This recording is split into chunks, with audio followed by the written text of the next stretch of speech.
At last the night of judgment came. Israel had prepared as the Lord commanded. Lambs had been slain, blood had been brushed on doorposts and lintels, unleavened bread was baked, and the people stood ready in haste with staff in hand, sandals on feet, and cloaks bound about them. Egypt slept unaware that its laughter would turn to lamentation by dawn. At midnight the Lord himself passed through the land of Egypt. Every firstborn in the land of Egypt shall die, from the firstborn of Pharaoh who sits on his throne to the firstborn of the captive who is in the dungeon, and all the firstborn of the livestock. Exodus 12:29. And so it was. The angel of death struck every household unmarked by the blood. In the great palaces of Pharaoh, in the modest huts of servant girls, in the prisons and in the fields, death did not discriminate. No house in Egypt was without mourning, and there was a great cry in Egypt, for there was not a house where someone was not dead. Exodus 12:30. But in the homes of Israel the blood of the Lamb had spoken mercy. Judgment passed over them. In every house where the blood was applied, life remained. Israel ate in haste, their belts tightened, bowing under the solemn mystery of God's salvation. The Lord himself made the distinction.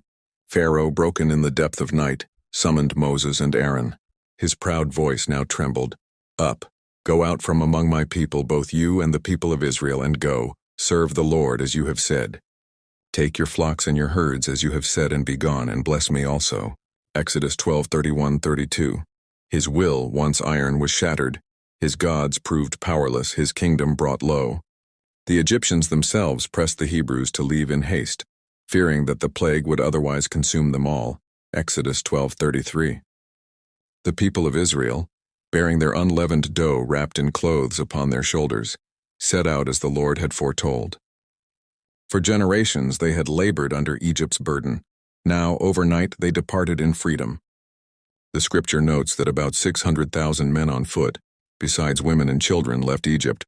Exodus 12:37. A mixed multitude went with them, along with flocks and herds in great number. Egypt had not only released them but had supplied them. As commanded earlier, the Israelites had asked their neighbors for gold, silver, and clothing, and the Egyptians, eager to see them gone, gave freely. Exodus 12:35-36. Thus Israel plundered Egypt without sword or battle. The Lord himself had wrought this victory. That night became the defining moment of the nation's history. It was a night of watching by the Lord to bring them out of the land of Egypt.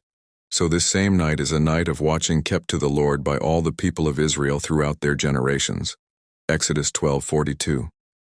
It was the night of Passover, remembered through blood and bread, through deliverance and judgment.